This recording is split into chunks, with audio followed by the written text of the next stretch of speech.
se está impartiendo el evento y lo recibieron. Si no, estaríamos perdiendo mucho tiempo en pasar asistencia. Entonces, yo creo que el profe ya empezó a grabar. Ahí está. Sí, entonces, ya en la grabación. Ya. Entonces, háganme el favor. Ahorita, los que están, préndanme sus camaritas, por favor. Ahí está. Ahí está. Ahí está. Ahí está. Hola, jóvenes. Un gusto saludarlos. Buenos días, chicos. Buenos días. Un gusto saludarlos. Un gusto saludarlos. Un gusto saludarlos. Faltan varios que no han prendido su camarita, que quiere su carita grabadita. Ok, falta Elvin y Arcángel, que no han abierto sus cámaras.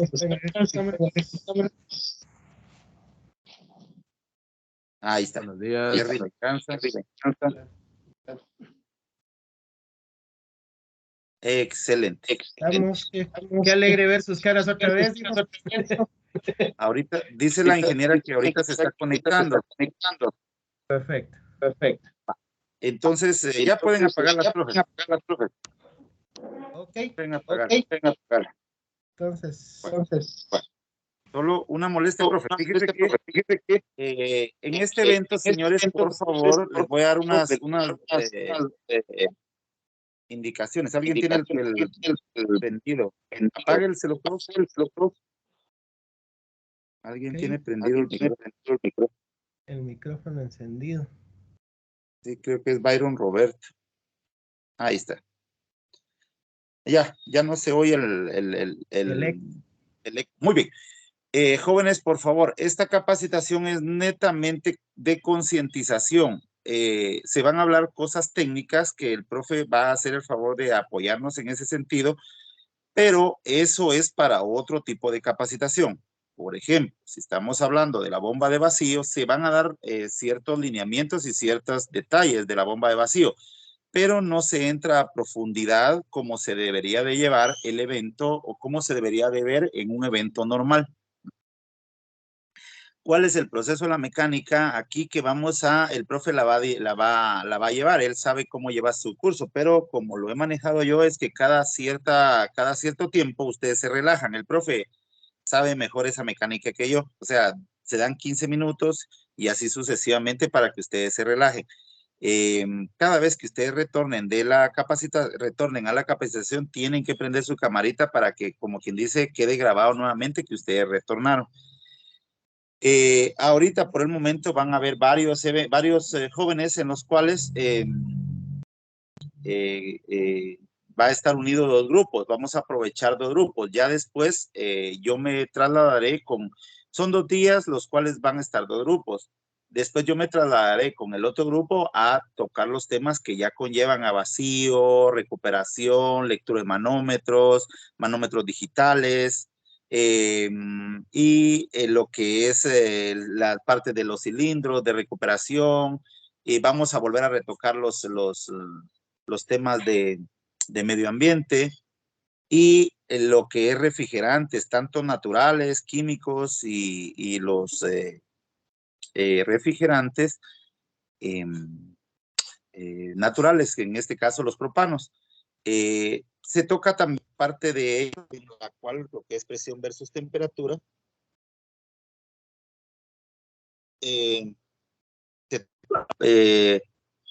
Perdón, me entró una llamada, disculpen. Se toca los refrigerantes naturales en cuanto a los gases refrigerantes propanos. También se habla de ellos en cuanto a presión versus temperatura. Se utiliza la tabla presión versus temperatura y toda esa parte se lleva en la segunda etapa. ¿Cómo son las 2 etapas? Ahorita la primera etapa es ver protocolos, enmiendas, normativos. La ingeniera va a hablar de leyes en las cuales está tocándose los temas en referencia a el medio ambiente.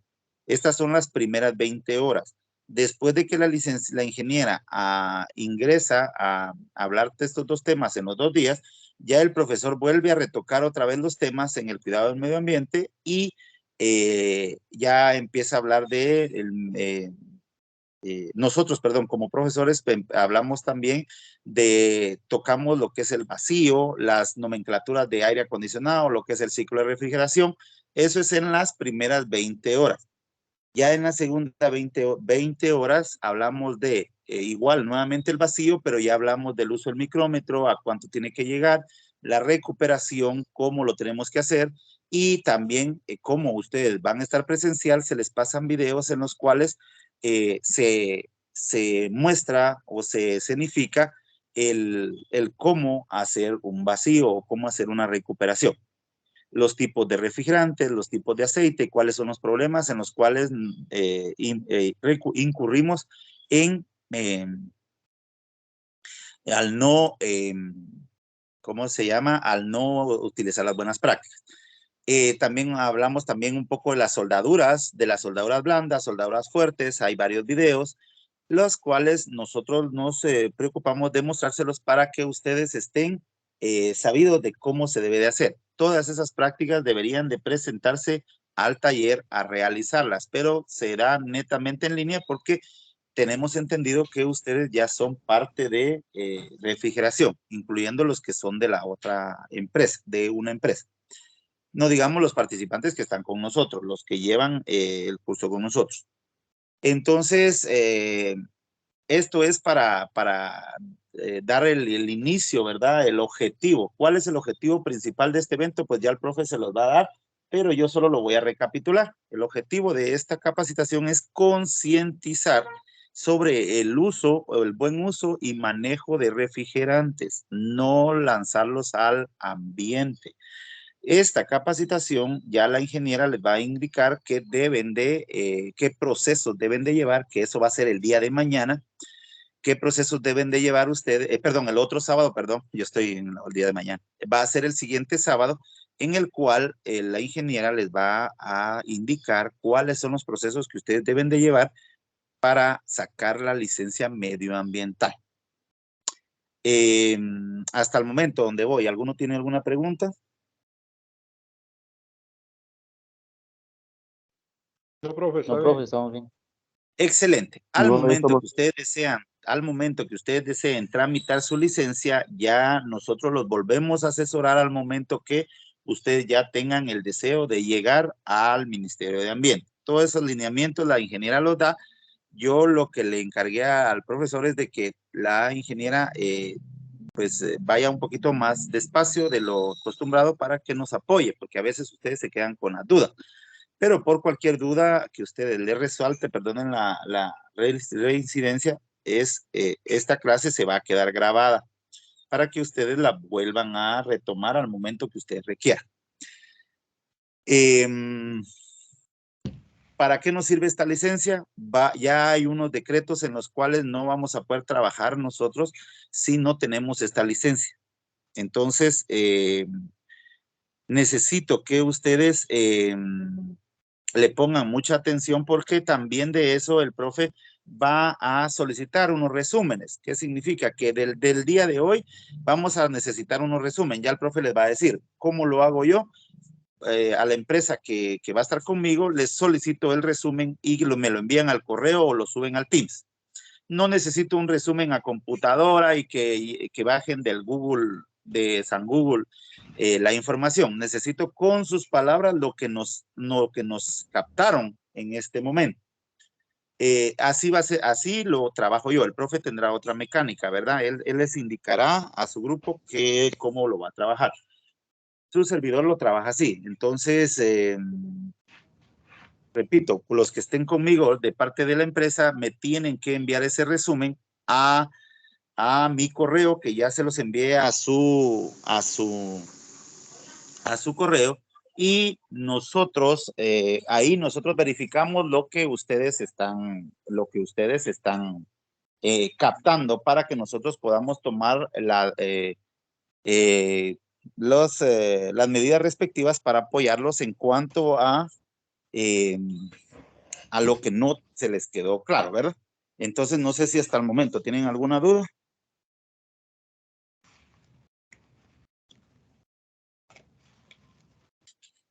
Ninguno. Muy bien. Levante la manita, estamos ahí virtual. Si o me estoy entendieron. dando, o me estoy dando muy bien a entender o no me están escuchando. Pero bueno, vamos a ver qué pasa con el primer resumen. Entonces, señores, es un gusto tenerlos por aquí. Creo que la ingeniera todavía no se ha conectado. No sé si usted tiene algún par de videos por ahí que les pueda enseñar de refrigeración para mientras que la ingeniera se conecta, profe. Sí, profe, no hay problema. Ahí vamos a. Entonces le dejo la palabra. Es un gusto estar con ustedes, jóvenes. Créanme que sí.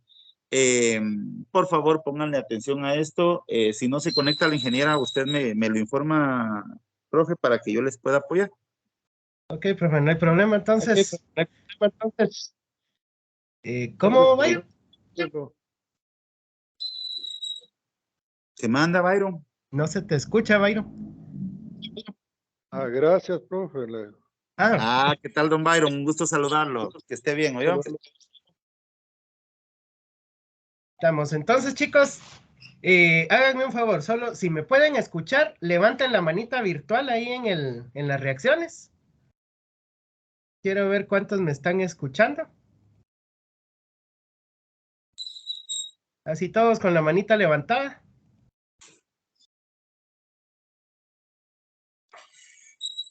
Perfecto. Entonces, recuérdense, si ustedes tuvieran alguna duda durante el curso de la charla de la ingeniera, ¿verdad? Pues siempre levanten la mano, ¿verdad? Nosotros vamos a tratar en todo momento de resolverles, ¿verdad? Las dudas que puedan ir teniendo. Entonces, gracias, todos pudieron levantar la mano, entonces todos me pueden escuchar. Vamos, mientras ella se puede conectar entonces, a ver unos cuantos videos, o un video. Buenos días. Espero que no sea mucho, ¿verdad? Para que podamos tener el tiempo, ¿verdad? Buenos días. Cubierto. Buenos días, ingeniera. Un gusto, Buenos Brigham días. Galvez para servirle, instructor de INTECAP. ¿Cómo? Brigham Galvez, es mi nombre. Mucho gusto, ingeniero. Entonces, pues estábamos ahí ya esperándole, no sé, ¿usted gusta tomar la Usted me palabra? dice si yo puedo iniciar ya, inicio. Perfecto, me Ok, de parece muy acuerdo. bien. Muchas gracias. Bueno, entonces, buenos días a todos. Gracias por su presencia y por el interés que han tomado, ¿verdad? Entendemos que los fines de semana son casi que intocables, pero para nosotros es súper importante y estamos muy agradecidos que ustedes tomen interés a este tema importante. Y pues al ingeniero, mucho gusto. También gracias por el apoyo acá en poder estar coordinando lo del curso y dar la parte, ¿verdad?, que corresponde también. Mi nombre es Catherine Pérez, yo pertenezco al Departamento de Productos Químicos y Desechos Peligrosos del MAR, del Ministerio de Ambiente y Recursos Naturales. En el departamento de nosotros se manejan bastantes temas, perdón, una disculpa.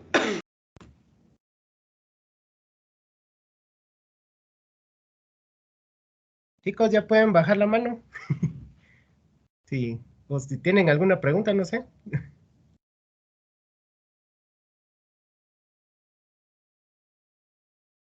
Ahí estamos, gracias. Una disculpa, me está. No tenga pena.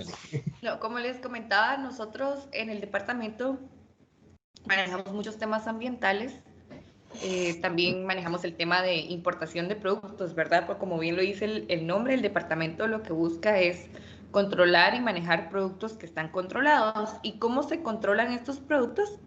Es a través de leyes no solamente nacionales, sino que hablamos también de leyes internacionales, ¿verdad?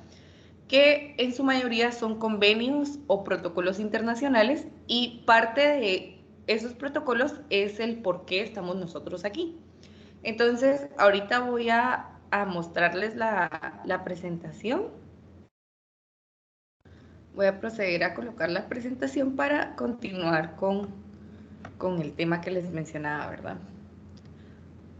Ahorita, solo que me indiquen si sí logran ver.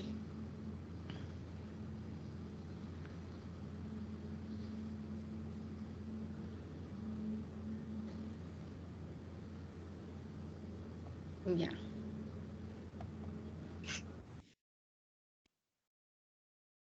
Sí, ya se ve su pantalla. Ah, ok, gracias. Muy amable ahorita. Es que no sé por qué hoy mi computadora amaneció así un poco lenta. Ahorita voy a colocarla.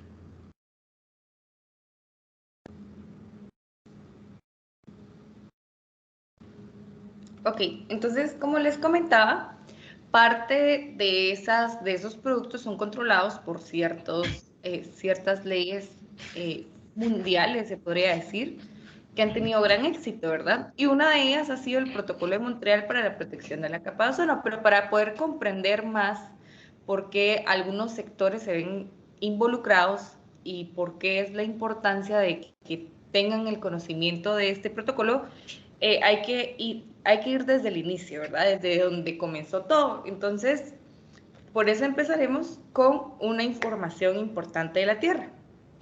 Regresar como a la secundaria o a la primaria, se podría decir, ¿verdad? Pero es importante que nosotros sepamos, ¿verdad? Nuevamente, y que agarremos un poco más de conciencia en realmente qué es lo que es nuestro planeta, ¿verdad? Cómo es que realmente funciona y por qué están surgiendo leyes internacionales para poder protegerlo.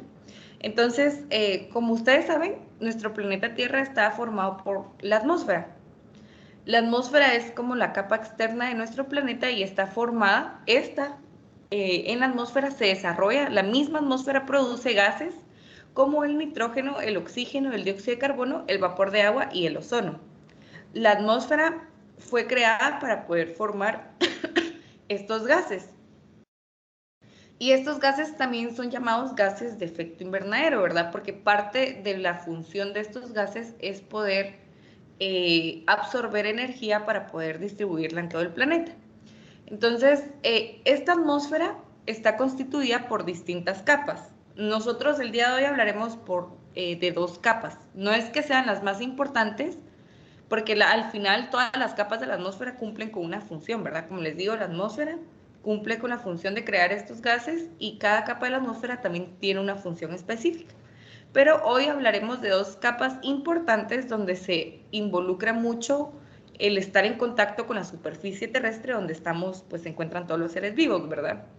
En el caso de la troposfera, es la primera capa de la atmósfera que está más cerca de la superficie, está más o menos a unos 15 kilómetros de altura. En la troposfera se forman los vientos y se forman las nubes. Entonces ahí es donde se desarrollan ciertas actividades, ¿verdad? Con el objetivo de, parte de la atmósfera es poder distribuir todos esos gases de efecto invernadero o esos gases que desarrolla la atmósfera. Parte de la troposfera es poder distribuir, ¿verdad? Los vientos ayudan a que esos gases se distribuyan en todo el planeta. Entonces, después de la troposfera, a la par de la troposfera, se encuentra la estratosfera. La estratosfera está a unos 50 kilómetros de la superficie y ahí es donde se localiza una capa que la atmósfera forma, ¿verdad? Que es la capa de ozono. Y como bien dice, la capa de ozono es una barrera pues, que actúa contra los rayos ultravioletas del sol. Entonces, ¿pero qué tanto es lo que ayuda a la capa de ozono? Pero les mostraré un esquema para que ustedes vean qué tan cerca está la troposfera y la estratosfera, ¿verdad? Como les decía, estas son las capas que están más cerca y están más en contacto con la superficie terrestre, es decir, que nosotros probablemente estamos más en contacto con las actividades, ¿verdad?, que se desarrollan en estas 2 capas de la atmósfera. Y después siguen el resto de las capas, ¿verdad? Que no es que no sean importantes, pero se forman otros procesos que pues son parte de ellos, ¿verdad? Pero ahorita hablamos sobre las capas que están más cerca de los seres vivos. Entonces, hablamos de la capa de ozono. La capa de ozono es una capa que se localiza en la estratosfera y ha servido como escudo durante millones de años para proteger la Tierra. Es decir, que es como una barrera que la atmósfera crea para poder proteger la Tierra. Es responsable de filtrar el 97% hasta un 99% de la radiación ultravioleta del Sol. ¿Cuáles son esas radiaciones? Es la radiación UVA, que es la que comúnmente ingresa al planeta, es la que nosotros pues adquirimos para poder tener energía, vitamina D. Las plantas también necesitan de esa radiación para poder hacer el proceso de fotosíntesis, crear oxígeno. Y parte de esa radiación pues es vital, ¿verdad? Por eso es que el mismo planeta permite que esa radiación entre al planeta. Ahora bien, hablamos de la radiación UVC y la radiación UVB. Misteriosamente, no sé, los científicos han tratado de ver por qué esta radiación no logra entrar al planeta, se refleja, es decir, choca contra la capa de ozono para no ingresar, ¿verdad? La misma capa de ozono como que reacciona contra esos rayos para evitar que ingresen. ¿Por qué evita que ingresen? Porque se considera que si ingresara esa cantidad de rayos y ese tipo de radiación que emite el Sol, no habría vida sobre el planeta, es decir, que habría un planeta totalmente estéril. A mí me gustó mucho una información que dio el ingeniero Alvisures en su momento, que él comentó que Marte, no sé si ustedes han escuchado, Marte era como la Tierra antes. Por eso es que ahora están diciendo que están localizando agua en Marte, porque miles de años atrás, se tenía un esquema de cómo era Marte antes, ¿verdad? Que probablemente tenía agua, probablemente tenía vegetación y muchas cosas más, pero el núcleo del planeta se enfrió. ¿Y por qué se enfrió? Es porque se desequilibró, ¿verdad? Es lo que consideran los científicos que puede llegar a pasar con nuestro planeta, que se enfríe el núcleo, ¿verdad? Por tanto desequilibrio térmico y tanto desequilibrio que ha visto. Entonces, eso es lo que ha pasado con Marte, ¿verdad? Marte, pues, lastimosamente perdió su núcleo y, por lo tanto, perdió su escudo, ¿verdad? Que probablemente ahí había también capa de ozono. Entonces, ¿qué pasó? Que como perdió todo eso, la radiación fuerte del Sol logró ingresar a Marte y volvió el planeta totalmente estéril. Por eso Marte es desértico. Entonces, es algo que se ha hablado hoy en día, ¿verdad? Porque en algunas partes de acá del planeta, ustedes saben que hay lugares desérticos, ¿verdad? Y hay lugares que ya se están volviendo desérticos, o sea, lugares donde la superficie terrestre no tiene la función para poder producir cultivos, plantas y donde pueda haber vida. Entonces, es porque se ha visto afectado, ¿verdad? Por el ingreso de cierta radiación. Entonces, la capa de ozono lo que busca es que ingresa la luz solar del Sol, que nosotros, al final, que todos los seres vivos necesitamos, ¿verdad? Y por eso crea la capa de ozono para poder evitar que, pues, se acabe la vida sobre el planeta. Entonces, esa es la función de la capa de ozono, pero ¿y cómo es posible que una capa logre filtrar esta radiación? Sabemos y hemos escuchado que la radiación es muy potente, ¿verdad? Y es a través de esta función. La capa de ozono está formada por moléculas de ozono. Y si ustedes pueden ver ahí, las moléculas de ozono es el enlace de 3 átomos de oxígeno. Pero, ¿cómo es que se forman esas moléculas de ozono? Esas moléculas de ozono están formadas por un enlace de oxígeno diatómico más la unión de un átomo de oxígeno. O sea, el oxígeno diatómico es el oxígeno que nosotros respiramos. El oxígeno que nosotros logramos respirar es el oxígeno diatómico. Una proporción del oxígeno diatómico logra pues expandirse, se podría decir, o distribuirse en el planeta para que nosotros lo podamos respirar, y parte de ese oxígeno diatómico sube a la atmósfera, y cuando sube a la atmósfera, este oxígeno diatómico también reacciona con los rayos UV. Entonces, cuando sube el oxígeno, reacciona contra los rayos UV, y los rayos UV, cuando reaccionan con el oxígeno atómico, rompen el enlace. Entonces, cuando se rompe el enlace, quedan los átomos libres, ¿verdad? Cuando quedan estos átomos libres, ¿verdad? No es que todos los rayos UV reaccionan con el oxígeno diatómico. O sea, hay algunos enlaces que no reaccionan. Por lo tanto, los que sí reaccionan con los rayos UV, sus partículas o sus átomos, se podría decir, quedan libres y débiles. Entonces, cuando quedan débiles, estos, por tratar la manera de persistir en el ambiente, se unen con otro enlace de oxígeno diatómico que no reaccionó contra los rayos UV y forman la molécula de ozono. Entonces, ahí vamos con lo que dicen los científicos, ¿verdad? Es tan increíble que ellos mismos piensan y dicen, ¿verdad? ¿Cómo es que este proceso se dé? ¿Cómo es posible que como que el mismo planeta sepa que tiene que liberar estos componentes para que reaccionen contra los rayos UV y al final estos se unan con otro enlace para formar la molécula de ozono? Y cuando se forma la molécula de ozono, se forma la capa de ozono, porque se unen más moléculas de ozono. O sea, la formación de la capa de ozono es a través de la unión de varias moléculas de ozono. Entonces, ahí empieza el tema de que todos los aspectos ambientales tienen relación. ¿Por qué es la importancia de proteger nuestras plantas, nuestros árboles? Porque ya debemos dejar de estar talando árboles en el planeta, porque al final estos son los que producen oxígeno. Pero a través de investigaciones se dieron cuenta que no son los árboles terrestres los que producen la mayor cantidad de oxígeno, sino que hablamos de las plantas marinas. Ustedes saben que pues nuestro planeta está mayormente constituido por agua, ¿verdad? Por el océano. Y en el océano hay plantas.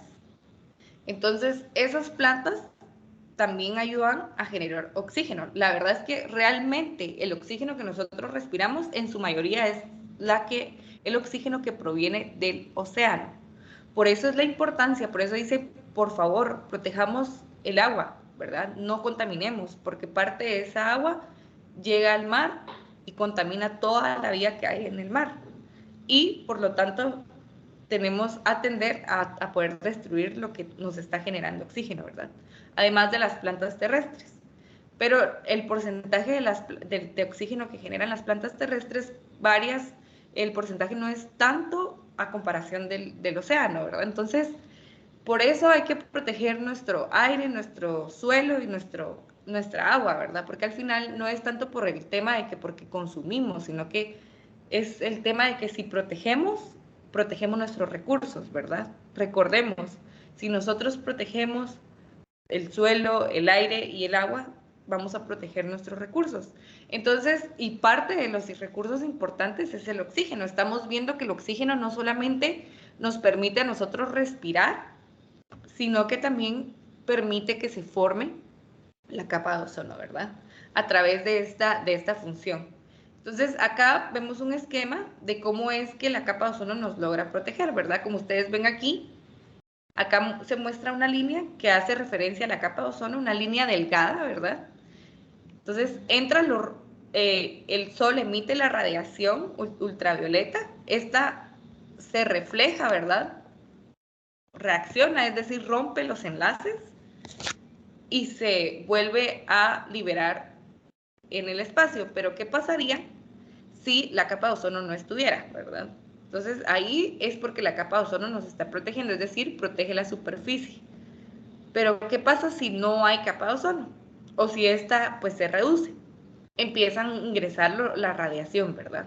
Entonces ya esta radiación que ingresa, esta radiación, ya no hablamos de la radiación UVA, sino que el otro tipo de radiación ingresa al planeta y daña, ¿verdad? Todo lo que hay en la superficie. ¿Qué hay en la superficie? Pues hay vida animal, hay vida vegetal, hay vida y estamos nosotros, ¿verdad? Entonces, esto pasa cuando la capa de ozono pues permite que la radiación ingrese.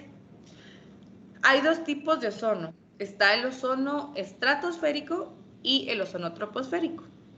El ozono troposférico es llamado el ozono malo o el ozono dañino. ¿Pero por qué es llamado el ozono dañino? El concepto del ozono troposférico como ozono malo es porque lamentablemente, yo les comentaba, ¿verdad? Que la gran cantidad de gases que la atmósfera desarrolla, nitrógeno, vapor de agua, oxígeno, todos esos gases, cuando la atmósfera los genera, la mayoría se queda en la troposfera. Porque parte de la troposfera, como les decía, ahí cómo se desarrollan los vientos y las nubes, estas se encargan de distribuir esos gases en todo el universo, o sea, perdón, en todo el planeta. Entonces, estos gases se forman ahí, pero lastimosamente debido a las actividades humanas, desde que empezó la industria, ¿verdad? Desde que se desarrolló la industria, pues nosotros como seres humanos hemos venido desequilibrando y alterando esa composición, es decir, hemos ido liberando gases a la atmósfera que en su mayoría son perjudiciales para la atmósfera y también son perjudiciales para nosotros. ¿Por qué? ¿Cuáles son los aspectos de esos gases que nosotros liberamos? Hablamos de gases químicos. Cuando esos gases químicos se liberan, no solamente dañan el equilibrio de la atmósfera y aumentan, pues eso, la mayoría de gases químicos que se liberan, también dañan la salud de las actividades, perdón, de las especies que estamos en la superficie terrestre.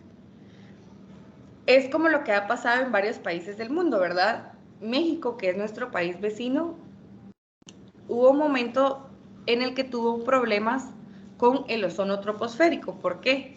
México ya se estaba llenando de contaminación, ¿verdad? Ustedes no sé si vieron investigaciones donde México ya, o sea, ya el cielo ni se miraba celeste, se miraba gris, debido a la alta concentración de sustancias químicas liberadas y de sustancias y gases liberados a la atmósfera. Entonces, parte de esos gases no subió al resto de las capas de la atmósfera, se quedó en la troposfera. Por eso es que ahora en México hay bastantes leyes y están bien metidos en el tema ambiental, ¿verdad? Porque no solamente está afectando su ambiente, sino que también los está afectando a ellos en temas de salud. Respirar aire y así contaminado de esa forma en la que ellos tenían, daña la salud. No solamente en México, en China también, ¿verdad? Y hay lugares donde tienen que usar no mascarilla, no por COVID, sino que por temas de medioambientales antes, ¿verdad? De que sucediera eso, ya utilizaban mascarilla porque su aire estaba contaminado. Entonces, por eso mismo es de que se conoce, el lado de la troposfera se conoce como el ozono troposférico o más bien como el ozono dañino, porque ahí se ha acumulado toda la liberación de gases químicos que la industria ha liberado. Entonces, por eso mismo es importante, ¿verdad?, que nosotros reconozcamos que al final liberar gases químicos o liberar gases que al final sabemos que no son parte de la atmósfera, porque recordemos, ¿verdad?, la atmósfera tiene sus propios gases, desarrolla sus gases con un objetivo y nosotros estamos contribuyendo a desequilibrar esa atmósfera. Entonces, les comentaba que pues al liberarse esos gases, no solamente dañaban la salud de los seres humanos y de los seres vivos que están en la superficie, sino que también ayudaban a debilitar lo que es la capa de ozono, ¿verdad? Como se ve acá a continuación. En los años 70 los científicos descubrieron que algunas sustancias creadas por el hombre al liberarse a la atmósfera estaban dañando la capa de ozono y la salud humana. Esto causó una importante disminución en la concentración de ozono sobre la Antártida y esta disminuyó un 70% entre los años 70 y 90 comparada con la concentración normal de la Tierra. A este fenómeno se le llamó agujero de la capa de ozono. Entonces, lo que les decía, ¿verdad? La liberación de los gases que se quedan en la troposfera no solamente nos dañan en salud, sino que también dañan nuestro ambiente, dañan nuestra atmósfera, la alteran. Y por lo tanto, el dañar nuestra atmósfera es también dañar la capa de ozono, ¿verdad? Porque les decía que la estratosfera está a la par de la troposfera. O sea que los gases que se quedan en la troposfera debilitan la capa de ozono que está en la estratosfera. Entonces, ahí es cuando empieza todo esto, ¿verdad? El tema de la debilitación de la capa de ozono. ¿Y cómo lo debilitaron? De esta forma. El liberar estos gases empezó a disminuir la concentración de la capa de ozono, es decir, a reducir, ¿verdad?, esa cantidad de moléculas de ozono que pues forman la capa de ozono. Y en ese tiempo pues se dieron cuenta que la disminución fue de un 70%, o sea, no estamos hablando de un 10, no estamos hablando de un 20, no estamos hablando de un 30, estamos hablando de un 70%. En 20 años, esa contaminación que se liberó en la troposfera logró que se disminuyera la capa de ozono un 70%. Es mucho. Y a este fenómeno pues se le llamó agujero de la capa de ozono, ¿verdad? No significa que sea un agujero, es decir, que, bueno, se rompió como un agujero cuando nosotros rompemos algo, no, sino que claramente dice que hubo una disminución de la concentración. ¿Y cuál es esa disminución? Es esa parte azul que ustedes ven aquí en la pantalla. Esta es una imagen del planeta cuando dio inicio el tema de la investigación de la capa de ozono, ¿verdad? Toda la parte amarilla y como color verde menta que ustedes ven ahí, aqua, significa que hay mayor concentración de ozono. Y la parte azul, ¿verdad? Las partes más bajas de los colores más fuertes, fríos, significa una disminución de la capa de ozono. Entonces, pero ustedes se preguntarán cuánto, ¿verdad? O sea, ¿a qué equivale esa disminución o ese agujero? Entonces, en su momento, cuando empezaron estas investigaciones, hubo un físico meteorólogo británico que especificó que la capa de ozono se iba a medir de cierta forma, ¿verdad? A través de las unidades Dobson. Este científico hizo una investigación que si juntábamos el promedio global de la capa de ozono, llegaba a medir 300 unidades Dobson, que equivalen igual a 3 milímetros. O sea que 300 unidades Dobson es igual a 3 milímetros. La concentración de ozono donde no se había afectado, es decir, todas esas partes entre amarillo, azul, aqua, su concentración era de 3 milímetros. O sea, si se ponen a pensar, ¿qué son 3 milímetros? ¿Y cómo es posible que esos 3 milímetros nos logren proteger de esa radiación que puede matar todo, ¿verdad? Al final ingresa toda esa radiación y morimos, o sea, se queda totalmente estéril. Hay películas, no sé si ustedes han visto, hay películas donde hablan sobre eso, ¿verdad? Que la capa de ozono que se destruyó, y entonces todo el planeta empieza a arder en llamas, ¿verdad? Porque al final esa radiación es tan fuerte que puede destruir todo. Y si hablamos del promedio del agujero de la capa de ozono, ese agujero que se hizo por la disminución de la concentración, llega a medir 100 unidades Dobson, que equivalen a 1 milímetro. O sea, por eso decían que la disminución fue un 70%, ¿verdad? Porque imagínense, de 3 milímetros a 1 milímetro ya estamos hablando que ya es casi nada. ¿Qué es 1 milímetro? Después de 1 milímetro ahí viene ya que realmente se destruya, ¿verdad? Entonces, a esto vamos. ¿Cómo es posible que nuestra atmósfera logre crear una barrera que a cierta vista es muy delgada, pero al final es tan fuerte que nos logra proteger, ¿verdad? Y busca preservar la vida sobre el planeta.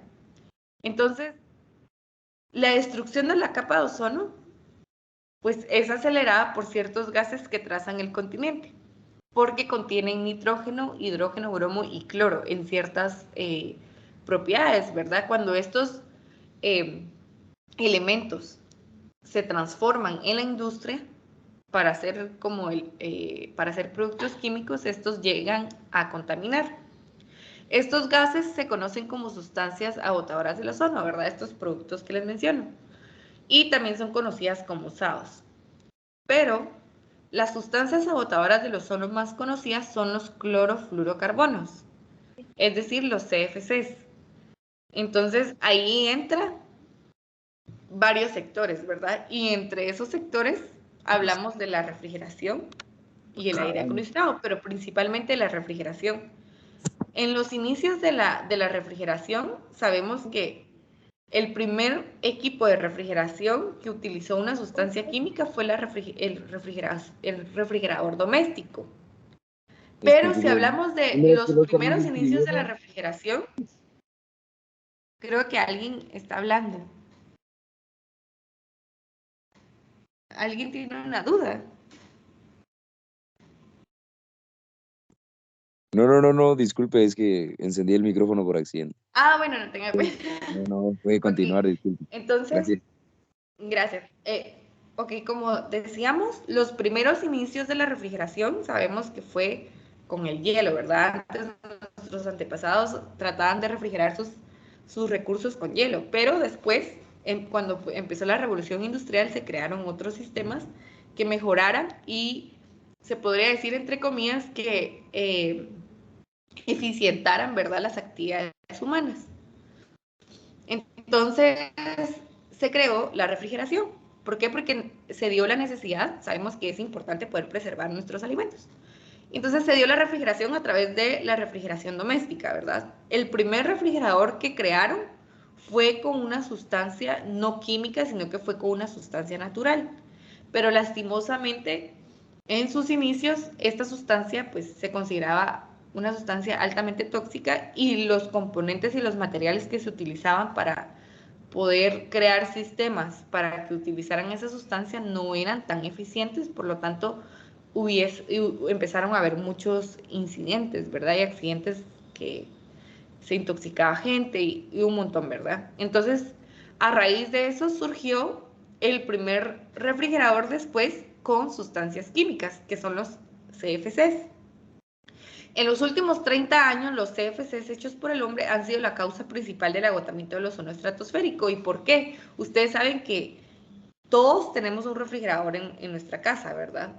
Necesitamos de un refrigerador para poder preservar nuestros alimentos. Es decir, que se podría decir que la refrigeración doméstica está a nivel mundial. ¿Por qué? Porque todos tenemos un refrigerador en nuestra casa. Y no solamente hablamos de refrigeración, sino que después empezó a surgir el tema de otras aplicaciones. Otras aplicaciones o sectores utilizaban este refrigerante para otros usos, ¿verdad?, necesarios. Entonces, por eso es que se consideró que los CFC, los clorofluorocarbonos, eran las SAOs más dañinas porque eran las que se utilizaban en grandes sectores, en varias aplicaciones y lógicamente en ese momento, como no se tenía conocimiento del daño que causaban estas sustancias, se liberaban, ¿verdad? Porque apenas empezaban las investigaciones, ¿verdad? Pero se dieron cuenta que estos gases eran los más dañinos. Sin embargo, los CFCs no son los únicos productos químicos que agotan la capa de ozono, también se incluyen asados como el haluro de metilo, el tetracloruro de carbono, el tetracloruro de carbono y los salones que contienen bromo en lugar de cloro. Todas estas sustancias también se consideran sustancias que agotan el ozono, se investigó, ¿verdad? Y se consideraron sustancias que agotaban el ozono y también algunas de ellas, ¿verdad?, se utilizaban en otras aplicaciones como los CFCs. Pero no tanto, ¿verdad? No en grandes cantidades como lo fueron los clorofluorocarbonos. Entonces, ¿cómo estos gases lograban afectar la capa de ozono, verdad?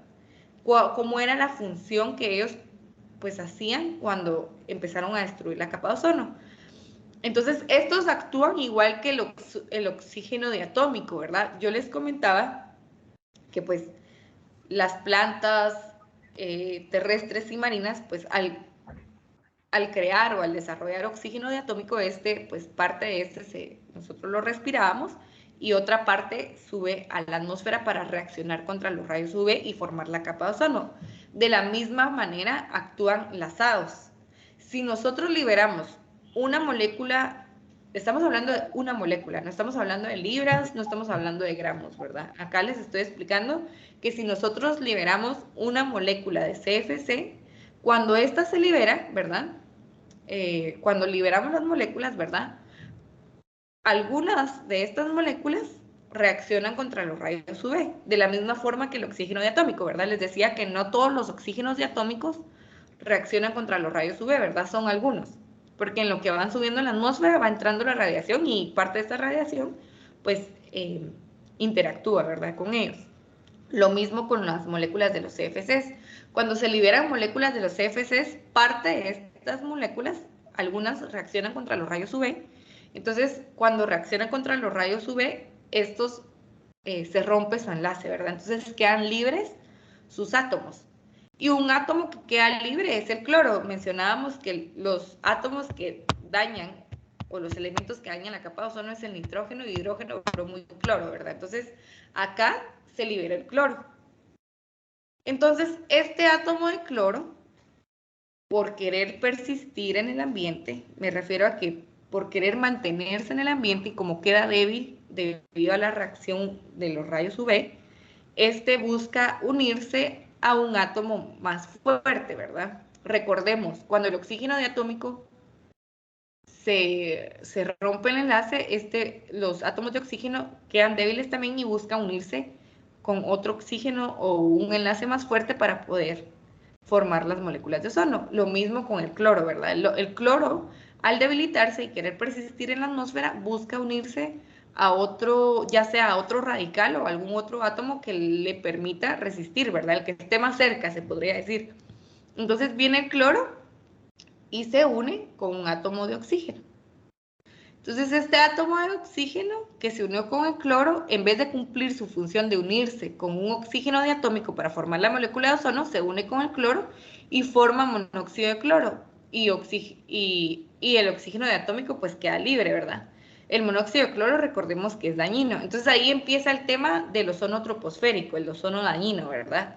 Ya no se formó una molécula de ozono, sino que ya se formó otro componente químico que es dañino, que no solamente descontrola el equilibrio de la capa de ozono, sino que también daña la salud, ¿verdad? Si nosotros lo llevamos a respirar monóxido de cloro, nos puede dañar gravemente nuestros pulmones y nuestra salud.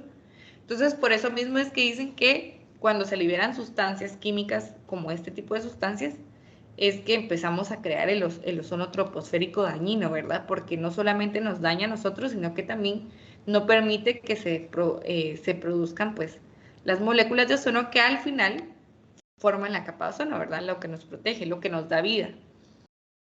Entonces, ¿qué pasa? Que este cloro con el oxígeno, pues, el monóxido de cloro persiste en el ambiente por varios tiempos, ¿verdad? Por varias temporadas, y cuando otra vez vuelve a reaccionar con los rayos UV, se vuelve a romper el enlace y el cloro otra vez busca otro enlace más fuerte para poder unirse a él y seguir persistiendo en el ambiente. Entonces viene el cloro y se une ya sea a un radical de oxígeno diatómico y va produciendo otra sustancia que también es dañina, ¿verdad? Y así sucesivamente. Por eso ustedes ven aquí un ciclo continuo. ¿Y por qué es un ciclo continuo? Porque lastimosamente todas las sustancias químicas liberadas por el hombre, o más bien creadas y liberadas por el hombre, parte de estas sustancias, todos sus átomos duran bastante tiempo en el ambiente, o sea, su vida atmosférica es bastante alta. En el caso del cloro, el cloro cuando se libera, logra permanecer 100 años en la atmósfera. O sea, estamos hablando de 100 años. O sea, ese cloro va a hacer todo este proceso que ya les he mostrado, lo va a hacer durante 100 años. O sea que durante 100 años él va a estar destruyendo y él va a estar evitando que se esté formando las moléculas de ozono. Y entonces, durante esos 100 años, se calculó que un solo átomo de cloro puede llegar a eliminar 100.000 moléculas de ozono. O sea que un solo átomo de cloro elimina 100.000 moléculas de ozono. Imaginémonos si en ese entonces, ¿verdad? No estamos hablando que se liberaban moléculas. Hoy voy a liberar una molécula, no, ¿verdad? Estamos hablando que en ese entonces se estaban liberando toneladas, libras, toneladas métricas de CFCs. Imagínense qué cantidad de contaminación y daño estaban ocasionando en ese entonces. Por eso es que decían que entre los años 70 y 90 la disminución de la capa de ozono fue bien rápida y fue bien alta debido a que estas sustancias, en el caso de los CFCs, estaban destruyendo de manera grande la capa de ozono, ¿verdad?